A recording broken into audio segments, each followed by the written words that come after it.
All rights reserved. We reserve all rights.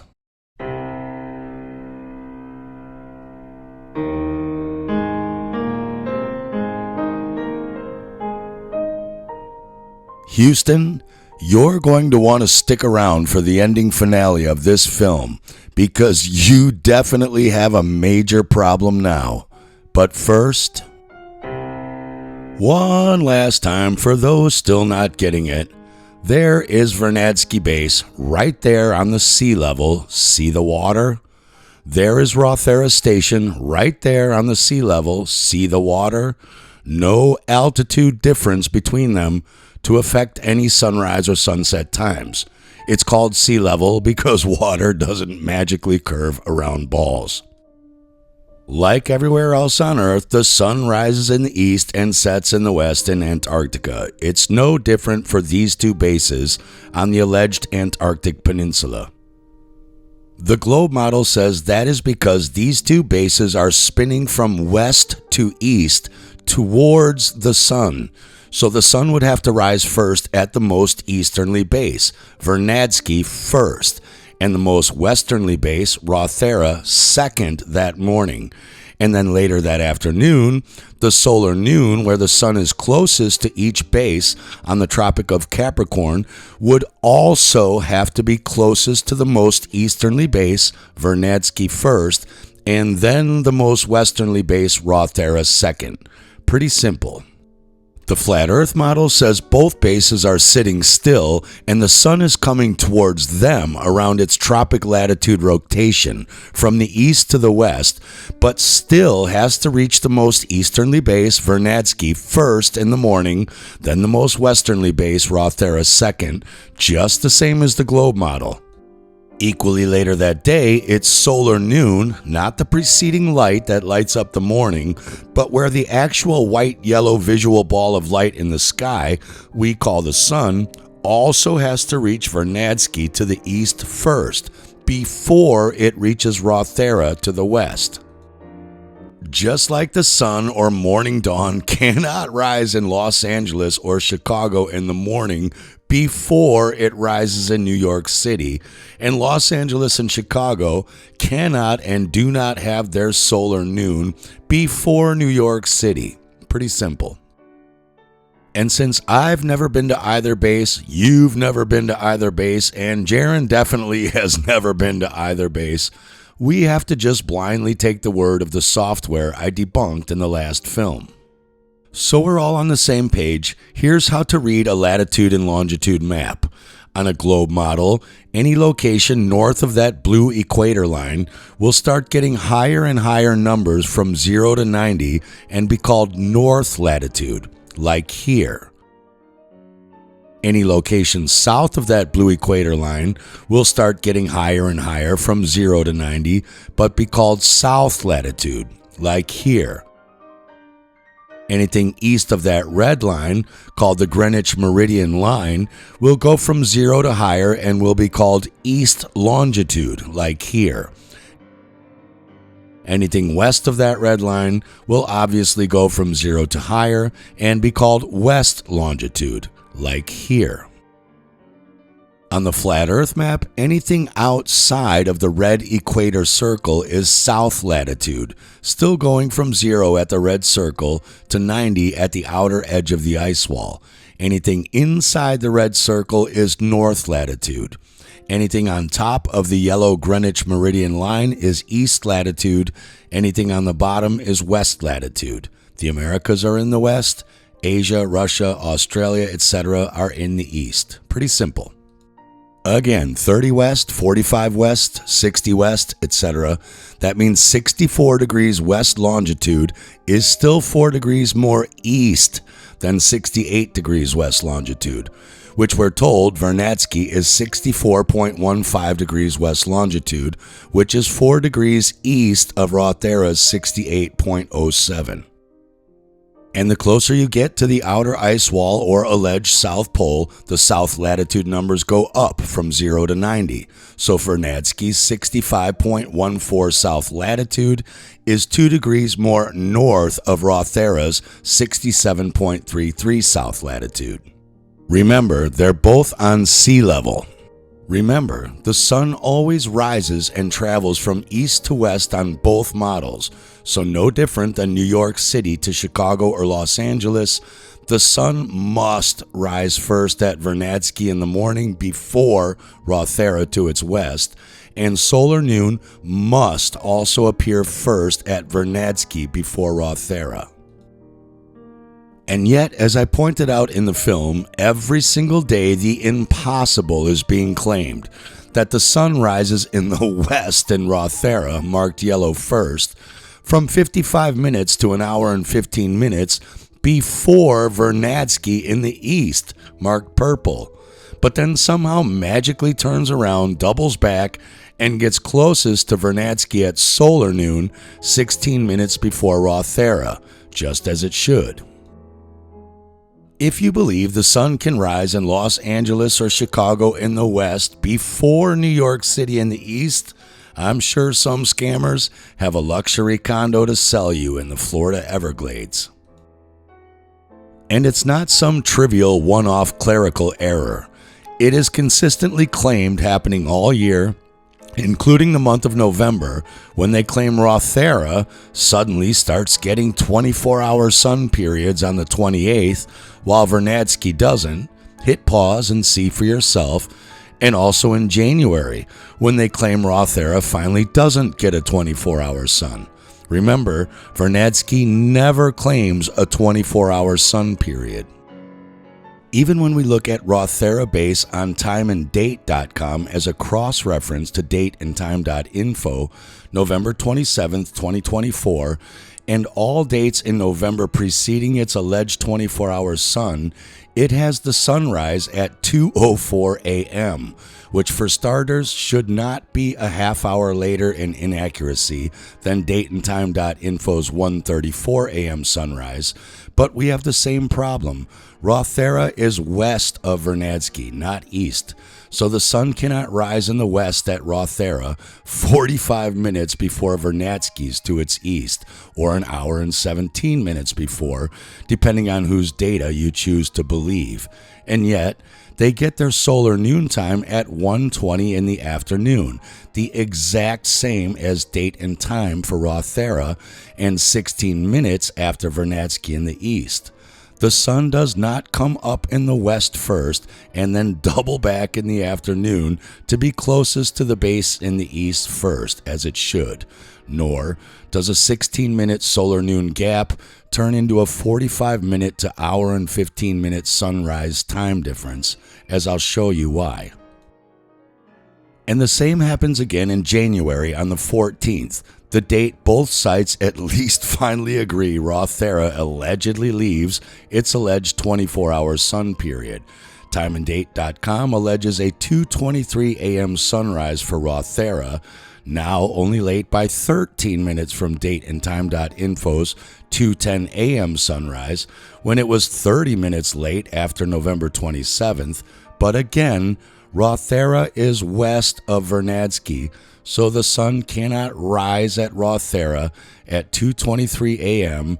and then 52 minutes later at Vernadsky in the east. Impossible.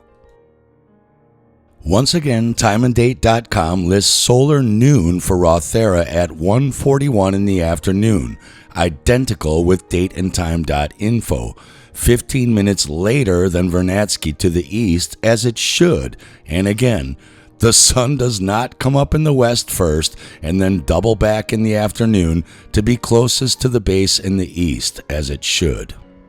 Remember, they're both at sea level on the water, so the tards claiming Rothera is magically getting a sunrise an hour and 15 minutes first in the west is because it's sitting atop some Mount Everest altitude, allegedly, while Vernadsky is down in some mountainous valley, and that's ridiculously wrong. No, Steve, the globe Earth's alleged 23-degree winter tilt towards the sun actually makes Rothera closer to the sun in the morning, getting its sunrise 50 minutes to an hour and 15 minutes earlier. Yeah? Then why does it magically flip back every day and make Vernadsky closer to the sun again at solar noon? you can't have your cake and eat it too. Nowhere else on Earth at any time of year does this alleged changing tilt angle make the sun rise in the west before the east. Nowhere. And even the ridiculous globe model is only claiming a 23-degree tilt towards the sun in November through January, not the 70 to 90 degrees tilt needed for the sun to even rise at Rothera to the southwest in the morning before Vernadsky. Again, from the film, if the sun is the source of the sunlight that we call sunrise and daytime, and the alleged rotation of the globe from west to east is what's causing both the speed of that sunlight to move across the earth and the visual light in the sky we call the sun to move across the earth from our perspective, then both have to move at the exact same speed of that alleged rotation, since the alleged rotation determines the speed of both, which is the same. The light in the sky from our perspective, called solar noon, cannot take 16 minutes to get east to west from Vernadsky to Rothera due to alleged rotational speed of the Earth, and yet magically have its light rise at Rothera first in the west, let alone an hour and 15 minutes beforehand. It is a fact that in the months of November through January, the sun is traversing east to west across the Tropic of Capricorn every day, just inside or above the tropic for November, right on the tropic for December, and just inside again for January. Never any further south in latitude. That is why all of those places and countries on that Tropic of Capricorn are having their summer and hottest and longest days of the year. So that sun's light has to reach and rise in the morning at Vernadsky first, since it is allegedly both north and east of Rothera, and only 16 minutes and a minute or two for latitude adjustment before Rothera, just like their alleged solar noon times, not an hour and 15 minutes after Rothera in the morning. That is impossible.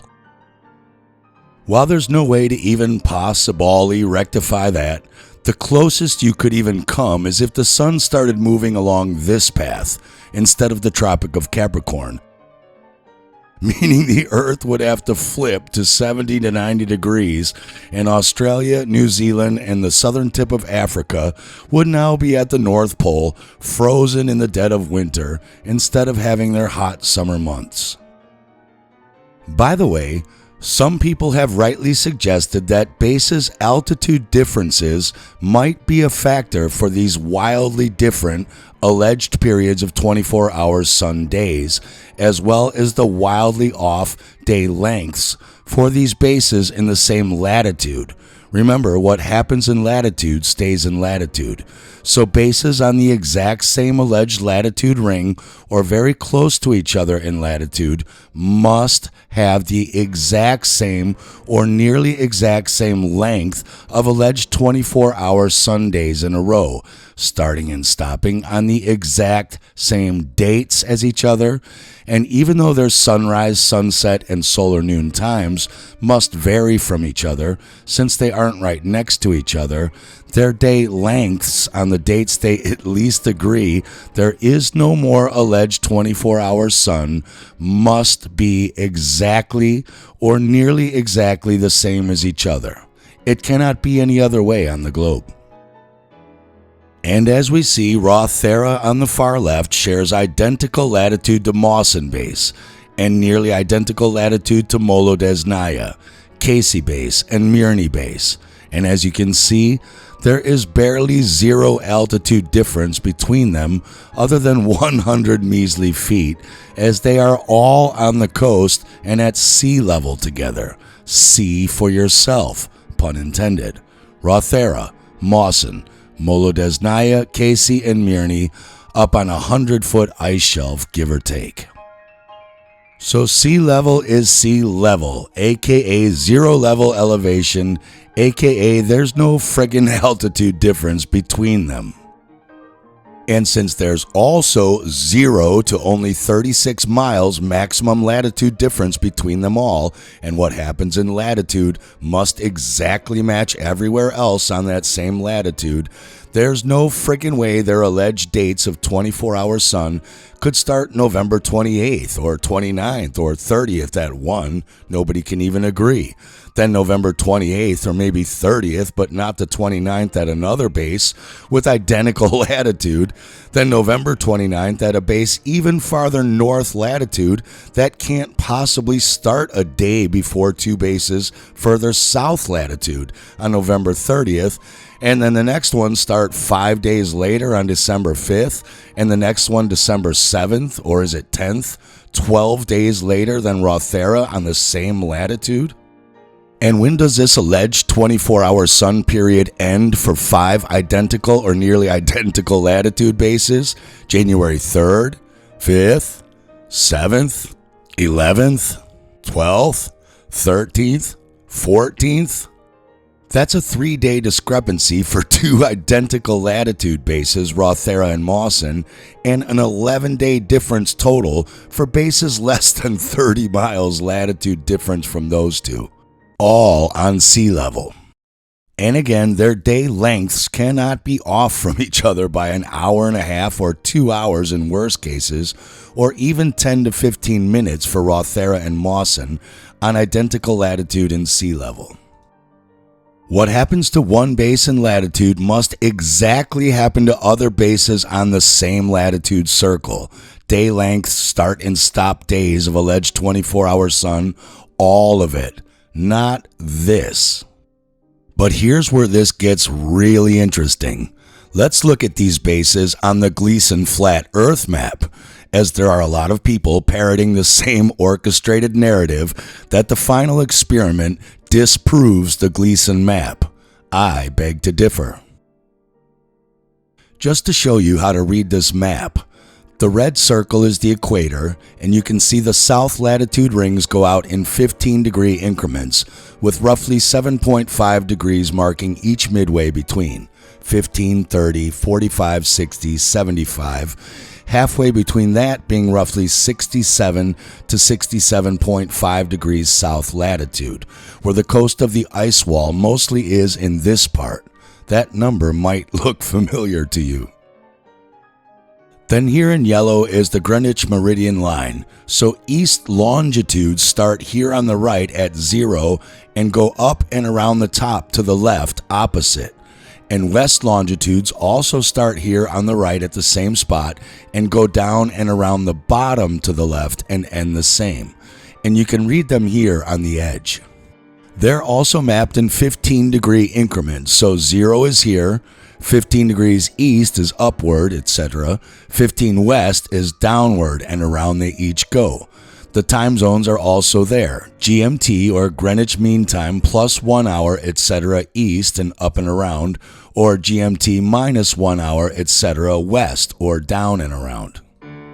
British-owned Rothera base claims to be at 67.33 south latitude and 68.07 west longitude, so down on the map. Remember, that blue ring is 60 south, that black ring is 75 south, there's 60 west, so they are half longitude marker further between that and 75, right where they are supposed to and claim to be, on the inside of that little island jetting out. So, the Gleason AE map is inaccurate? And here's the first major red flag. Here they are in UTC minus 4 hours time zone, yet websites claim them to be in UTC minus 3, because that fits better with what I call UBT, Universal Bullshit Time, because all of these bases in red are in UTC minus 3, and so Rothera has to be as well on the globe model, since time zones fan out like this on a globe, because on the flat earth map, those bases in red are here in UTC minus 3. More interesting is that British-owned Rothera, or is that Rothschild era, was a rehab of their previously owned Adelaide station, which they built in 1961. And up until 5 years later in 1966, they still controlled the British colony of Guyana for resource exploitation, which just happens to be right there above Rothera and nowhere near Great Britain. Rothera's identical latitude twin, Australia's Mawson base, we are told is over here across the alleged Antarctic continent on the coast. It is said to be at 67.36 south and this time 62.53 east longitude and in UTC plus 5 time zone. Sure enough, there it is. Not in the water or miles in on the ice wall, but right there on the coast where it should be. Remember, that's 60, that's 75, 67.5 is right in the middle, and just happens to be pretty close to Australia. Whose other base on the list, Casey Station, just happens to be even closer, right next to it as well, said to be at 66.16 south latitude and 110.31 east longitude in the UTC plus 8 time zone. But of course, 66.16 south latitude is about 30 miles more north or out into the ocean than Mawson's 67.33 south, unless the ice wall happened to just jet out further exactly there for some reason, which it does. 60, 75, 67.5, and 66.16, right where they tell us it should be. Not bad for an allegedly debunked AE map. Even nailed the plus 8 UTC time zone again.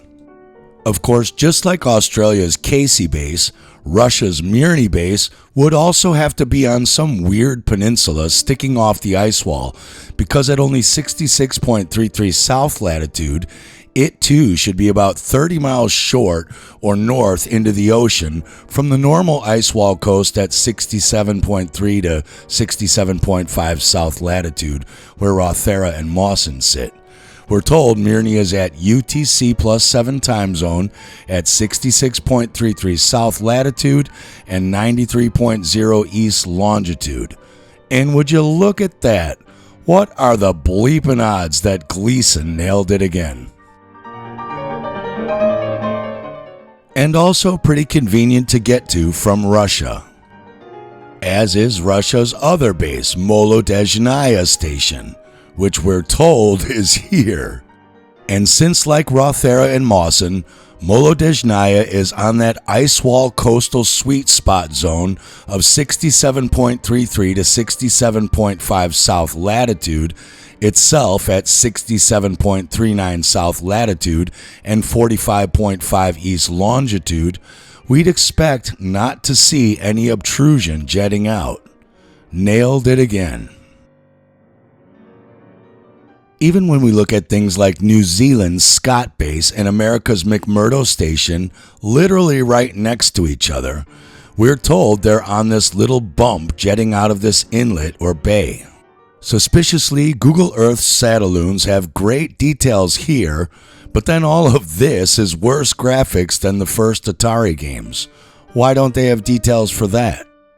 We are told they are at 77.50.5 south latitude and 166.4 and 166.45 east longitude in time zone UTC plus 13, or here.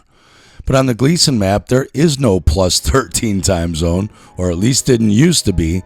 They are closer to the middle of plus 11 and plus 12. But once again, the Gleason AE map has nailed it. Remember, that's 60 south latitude, that's 75 south, and there they are at exactly 77.50.5 south latitude and 166 east longitude, right next to 165, right on a little peninsula with a giant bay inlet there, just like this bullshit. And just like all of the others, New Zealand's Scott Base is conveniently located right next to New Zealand, and America's McMurdo Base is a straight shot from Hawaii. What a coincidence. If that joke of a final experiment claims it debunks the Gleason AE flat Earth map, then tell me, why is it that all of these bases perfectly fit on the flat Earth map in the exact locations and most perfect places for convenience. We notice immediately on the globe model that the alleged vertical longitude lines in yellow get closer together in distance from each other as they get further south towards the alleged Antarctic continent, while on the Gleason map in blue, they get wider apart from each other in distance as they get out towards the ice wall. Could this be another smoking gun and the reason why the sunrise and sunset times examined in part 1 were so wildly and impossibly off from each other, taking way too long for the sun to travel between bases allegedly so close to each other in longitude on the Google Earth software, built hodgepodge around the globe model latitude distances? Because these bases really are much farther apart from each other than they claim along the ice wall's wider latitude distances, so it really does take the sun an hour to get between them as it laps around or just inside the Tropic of Capricorn. Now we can map the rest of the bases on the Gleason map and double check that, as the sun takes 24 hours to make the lap each day, so we can divide that by the 24 1-hour sun zones on the Gleason map and see if these bases make more sense after we plot out their locations there. Even better, we can then take all of these bases claiming they are having 4 to 12 days more of alleged 24-hour sun than a base just 60 miles north of it in latitude and go equidistant the other way in the summer when the sun is traveling on or just south of the Tropic of Cancer and see if those places are having 4 to 12 days more of their provable 24-hour summer sun, like Lapland, than a place just 60 miles south of it in latitude, as it must on the globe model. Stay tuned for part 3.